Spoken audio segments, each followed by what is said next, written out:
people can allow themselves to be intimidated. Something's intimidating them or making them kind of freeze up and not be able to be open or kind of recall what they want to say. I had that moment where I froze.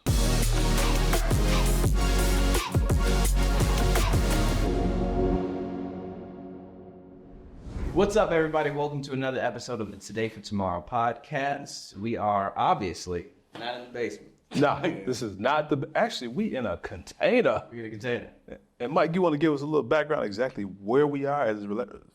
Yeah, definitely. So we, in the spirit of collaborating with the community, we're of the community, we're for the community, we have collaborated with Bird Cigar Lounge. And this is like a super dope spot if you're into cigars, and I happen to know the developer that owns it. So we like, you know what, let's give it a little change that look and film in another spot.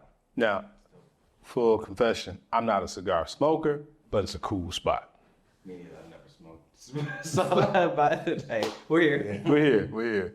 Well, man, I know, Mike, this is a topic you kind of threw out there for us. You want to frame it for us today? Yeah. So I was watching some of the basketball games, and we're in March Madness. Depending on when this is going to air, it might not be March still, but I seen a few major upsets. Like, one shout out to Oakland, they beat Kentucky, and you could tell like Kentucky, they were not expecting them to beat them, and it got down to the wire. It was an awesome game.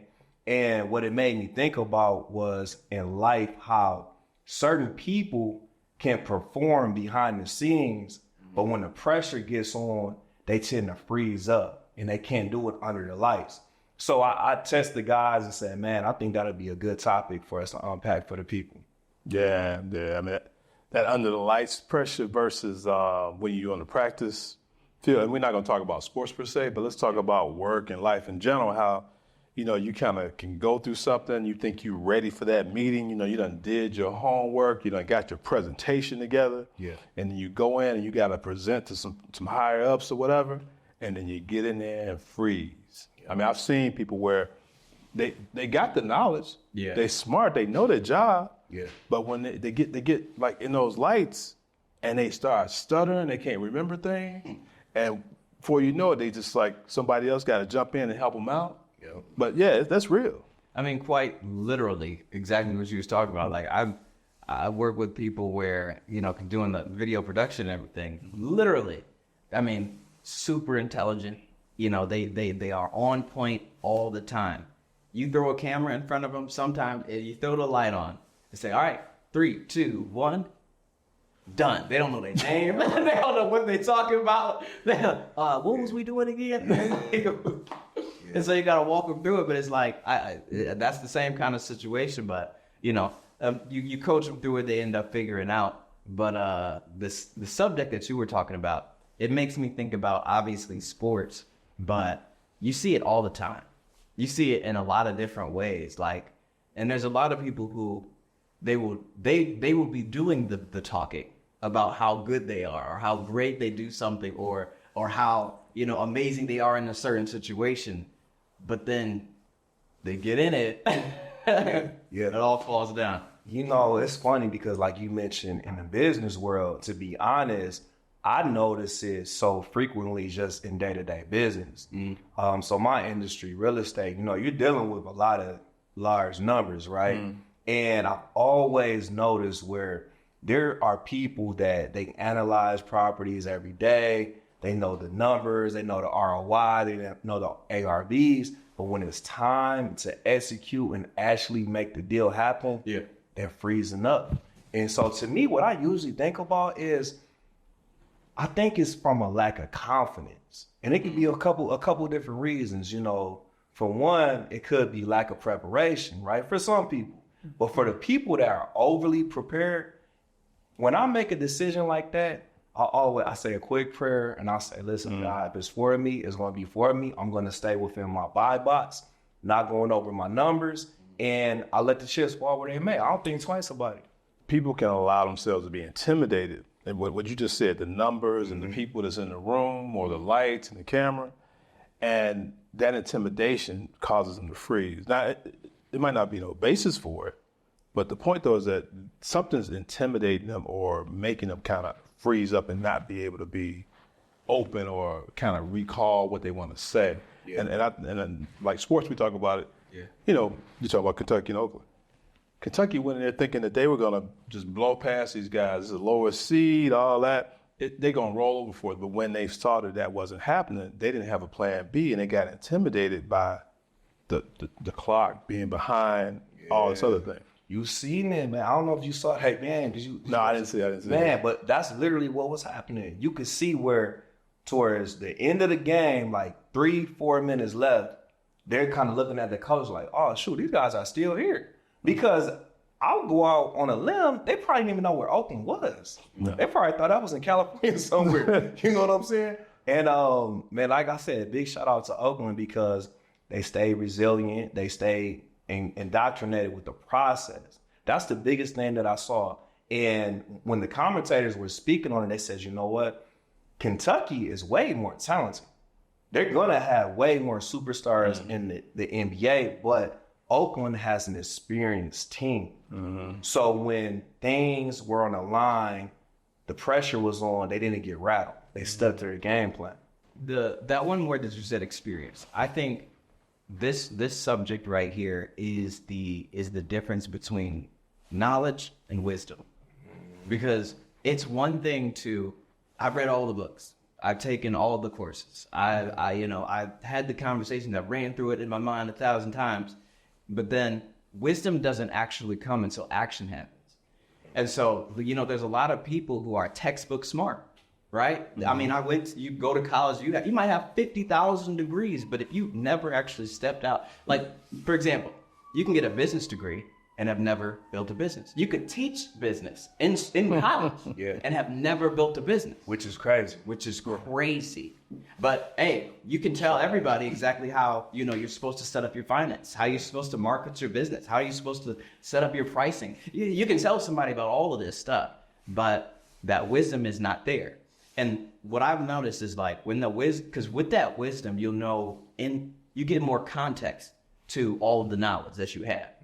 And so getting into the game, getting into the game, you actually start to market yourself. A dollar comes through, and now you got to figure out what the heck to do, because it's a completely different ball game versus reading it on a page.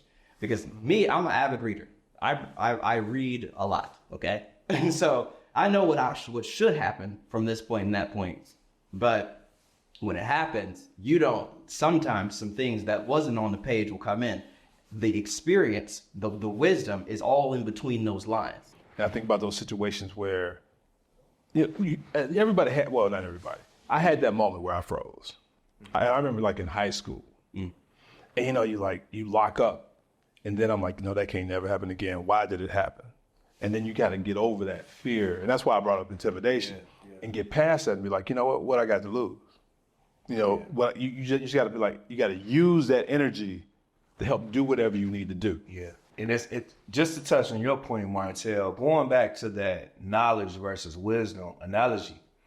So the thing is, we have to go through some failures in order to learn. Yeah. But today's age, it seems like so many people are running from these, tougher lessons. Yeah. But the reality is that's when we really learn the most. You got to get out there. You got to have real reps. You have to be willing to take a L here and there. Now, mind you, it has to be strategic.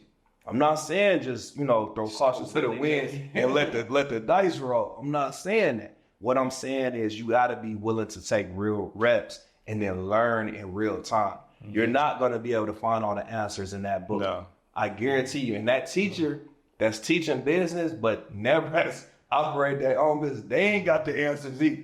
I'm just, newsflash, they don't. They don't. You're right. I mean, it's like reading about driving a car and driving a car, How do you learn how to drive a car? I drove. You got to drive. You have to be willing to drive. And that's a good because what they tell you when you get into a spin, turn into the spin, right? Mm-hmm. And until you get into a spin, you don't know if you're going to remember to do that or not do it. It's instinct. Exactly. It's instinct. Feel the breeze. Yeah, you do. And what they do, one thing they tell you, you don't slam on the brakes. You get off the gas. Yeah. If you're finna stick, you throw it in neutral, and you got to drive through it. Mm-hmm. But a lot of people, what they do, the first thing they do, they slam on the brakes so they panic, and then the car goes into a spin, or you get a turnover. Yeah. But going back to that original statement where can you perform when the pressure is on? I teach my kids, well, not even just kids, I talk about it all the time where to me, a superpower is being able to keep a calm mind in a chaotic environment. Or what seems to be chaotic, because we were just talking before the camera came on, we actually have a lot less control in our day-to-day life than we like to think. So what we feel like, well, everything's out of my control, it feels chaotic. To be honest, if this feels chaotic, it should have felt chaotic the whole time. I think, well, a superpower I feel like every human can possibly develop is the ability to adapt. And because if you cannot adapt, if that is just not a muscle that you have flexed, then life is tough. To your point, like, because you never can expect like everything that's gonna happen. Now, we got sirens going by. Just so you know where we at, there's a lot going on. So we adapting, all right? This is real place. Straight. Yes, we in home base. Like you said, this is from the community for the community. Yes. But like that ability to adapt, like, so y'all ever been in high school or middle school or elementary school, and there's somebody who's talking a whole lot, man. Like it might be the lunchroom, out on playground, wherever.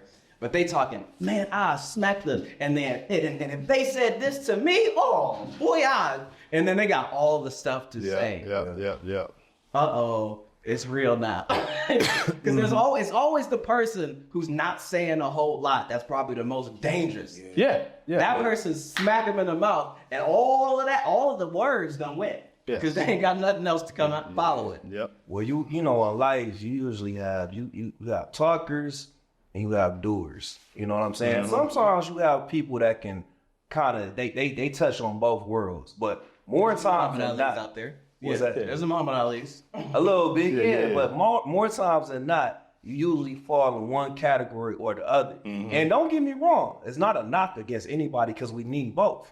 Some people, they do really well in speaking. Some people do really well in action. You need both to make big businesses work. Say you had a job where you did a particular thing and you built up a skill in that position, right? But then that doesn't automatically translate to being able to do it in business. Because, like, for example, like I'll do video advertising, for example. So, like the business might have $1 million of budget, millions of dollars of budget, and they've got the whole team, and your role, in your very narrow role, you kill it. You killing that joint. Absolutely. They cannot stop giving you all the praise. Yeah. Then you say, all right, well, I mean, you know what? I'm the best at this thing anyway. Let me go ahead and do a business of it, right? And then you go ahead and start doing that. But as soon as your dollar is being spent, that's a different ballgame. That's a different ballgame. It's like, oh, shoot. This thing I didn't put this one small thing right. Now I just spent $5,000 instead of $500. That's a completely different story. Well, then that's going back to where we started. That's when the pressure comes on. That's when the intimidation comes in. That's when you start to like question yourself. Can I do this? That's when it could be. That's where the freeze come in, where it's like, and you guys I'm not doing this no more. Exactly. I'm not doing it no more, and I'm not gonna spend no more money. Either you're gonna go cheap, and you're gonna miss out on the reward that comes because you're missing the fact that you got to make that investment, that initial investment. You're gonna have to kind of take a little lump here and there, but don't cause that to stop. Yeah. Well, see that you read the book, right? And you in the simulation, things were fine. It's supposed to work. Things were fine, But then when you started to run it, then it's like now you have the opportunity to exercise that adaptability muscle. Are you going to adapt? So one thing that I'm thinking about as you're talking. See, the difference is when you have your money in that business, you have your own skin in that game, your margin of error gets very slim. When you're doing it on the company's dime, you're like, all right, let's try something new. Let's get all the ideas. Get a little crazy, But when it's your money on the line, you got to be very strategic. And it made me think about, back in the day when you're kids and, we all been to the circus and you see that tightrope walker. When you got that net at the bottom, it's a little different than you see a tightrope and you got 50 feet between you and just the ground, because you know one wrong move, that could be it. Yes. And that's, to me, that's the difference when it really comes back to a faith walk also. It do. It do. Because, you know, for you to say, you know what, I'm all in on this. I believe confidently enough to where I'm all in. All the chips are going in the middle of the table and we're flying. And to be honest, as I'm talking about it, I'm thinking about the entrepreneurial walk. I'm living it right now. You know, I have all my chips on the table for myself and my family. And so it's making me unlock different gears up. Because I know it's like, I'm not thinking about the fearful aspect. I'm actually getting more faithful to the journey because I have no room to doubt. So let's dig into that a little bit, because I think that's a perfect example. Like, so you were working somewhere at one point in time, and then you made this transition to being fully an entrepreneur. Now, a lot of people don't make that shit, and a lot of people can't sustain that shit. How long you been doing it now? It'll be 2 years in a few months coming up. It'll be 2 full years. So when that transition, let's just talk about the beginning of it. Like at that first time where it's like, okay, I'm about a month out of the regular paycheck. You know, it's not just coming into the account from them. Yeah. I'm actually got to do this. What was that like for you? Like, why didn't you freeze? Right? So that's a great question. So, and just to be clear, I've been an entrepreneur officially since 2011. But the difference is I had a net. I had a safety net. I worked a good, solid corporate job to where I had these 2 buckets coming in. And it was a little different than the walk that I'm on now. So going back to your question, 2 years being a full-time entrepreneur, knowing that I have my family depending on the moves that we're making, that first month, context, it's not just him. It's not just me. No, I have 4 sons. I have a wife. My wife stays at home. She watches our little baby and holds down the house. So yeah, a lot goes on where, and I came first off, God's passing through me. He's working through me. I give all the glory to him, but we're figuring it out. Like you said, that adaptability. And I like the fact that you called it a muscle, because it's just like any other muscle. The more you work it out, the more you stretch that ceiling and, you know, say, man, let's add a little bit more. The stronger that muscle gets. And so I can honestly say within these, you know, almost 2 years, I've been doing things that I was thinking about for years, but I never pulled the trigger on. And a part of it was because even though I looked at the job as that's my safety net, to be honest, it was kind of holding me back from fully unleashing my full power. It's, you know, I like movies, right? I don't know if you saw, I think it was Batman Returns. Yeah. So if you remember, it was a scene in there where he was put in that prison and he had to climb out. Yeah. And they would tie a rope. They would tie a rope to him. Yeah. And then the guy told me, he said, the one who got out of here didn't have a rope. So they put they all into getting out. It's life or death. We either gonna make it or we done. We're not. It ain't no but because you know it's life or death, you got one shot for that jump. And you focused. You super focused. You got everything in your brain power has to go into that one jump. And bringing it all full circle, going back to your question, how did that feel? It's almost like I'm living that day every day. Like when we first saw each other, hey, how your day going, bro? For me, I'm like, man, I'm having a beautiful day. Because I've been working since very early this morning, but it doesn't feel like work. You know, we did a brand photo shoot for the apparel line with the family. I had to go, you know, check on some properties, go check on some. Now we're shooting a podcast. I've been working all day, but I've been enjoying what I'm doing. Yeah, I think one thing I want to pick up that was said in here, you talked about faith. Yeah. And those who watch know, right? We talk, God is where our center is. And that faith, what we put faith in, when we talk about taking that jump or we're talking about freezing up, it comes down to where we place in our faith. Yeah. You know, it really does. Because if we're trusting God to take us there, and that's what all of us, you know, we talk about, and that's where we at, we know he got us. We got to just make sure we follow him. So the faith you had to take that step, you know, you knew God had you. The faith you had to do what you do, You go ahead. The same thing with me. Yeah. I think we get in trouble when we think we're doing it in our own power. We say the verse, faith without works is dead. We say, it's cool to say. It is a really great, it's very Instagrammable, it's tweetable. You can put it on a shirt, you can tattoo it on yourself. Yeah. But this conversation is exactly what that looks like. It's like, okay, you read the Bible, and it's cool that, on Sunday morning, you go into church and you are all in. Monday, you got hit in the face because your job said, yeah, we don't need you no more. Or your girlfriend said, you know what, it's not working out. Or it's like the lights is about to turn off. Now you got to put the faith to work. Yes. That's the time. That's the time. And just to double down on that, when you guys brought up the faith, it's not like it's a one-time deal. Like, all right, I believe, and that's going to sustain me for the next 10 years. We're good.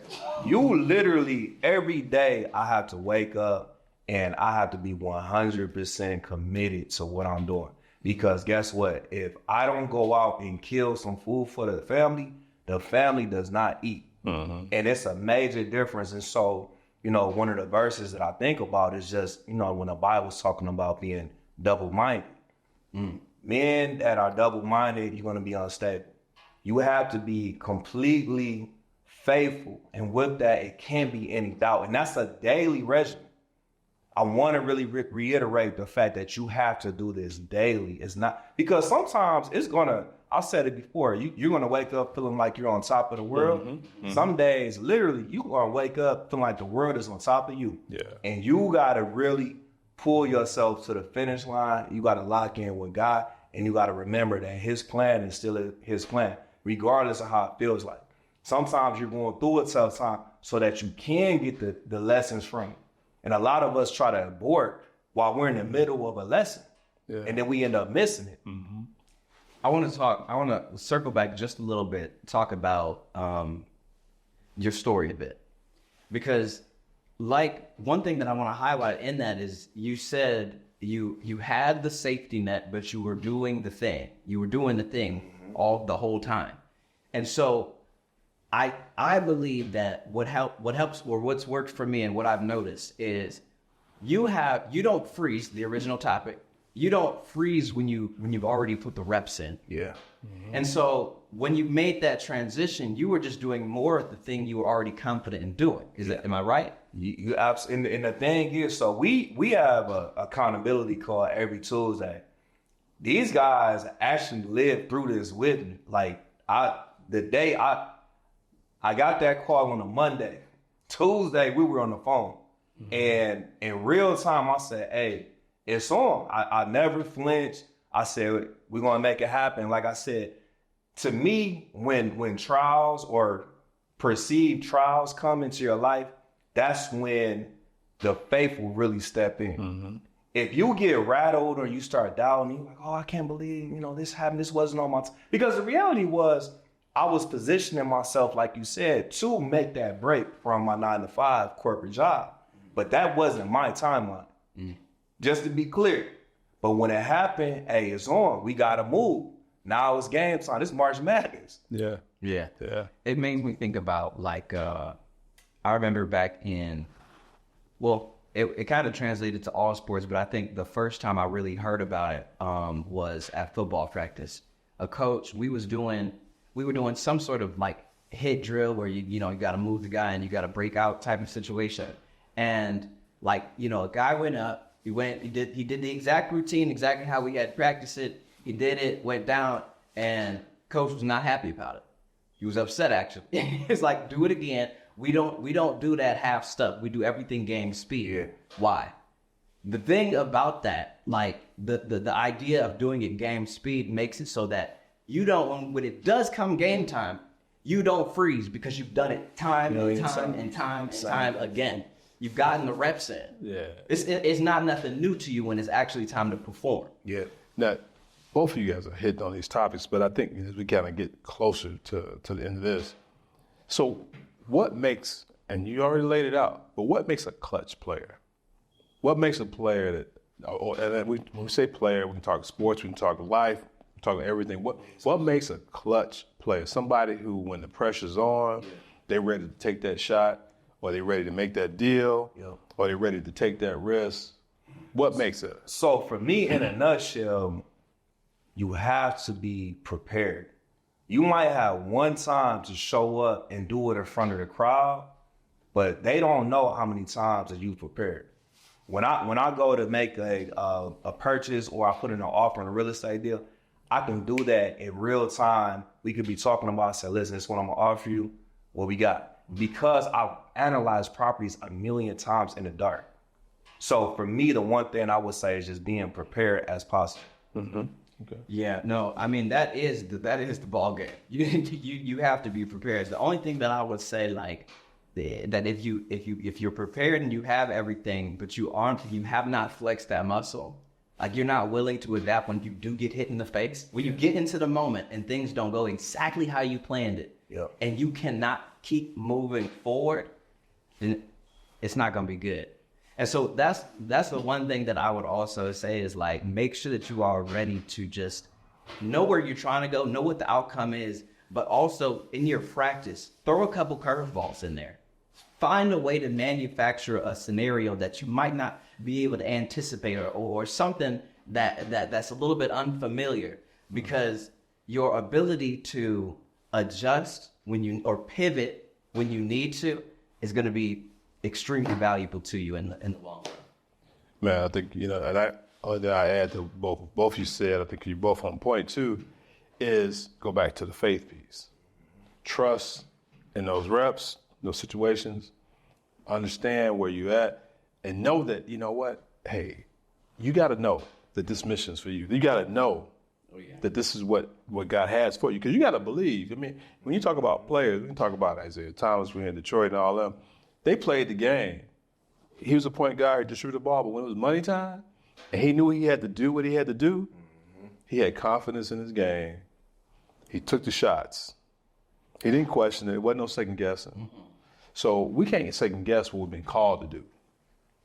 You know what I'm saying? We can't second guess what we've been called to do. That's a whole nother. Yeah, 100%. That's a whole nother conversation. Yeah, that's right. That's one of the most important elements of everything.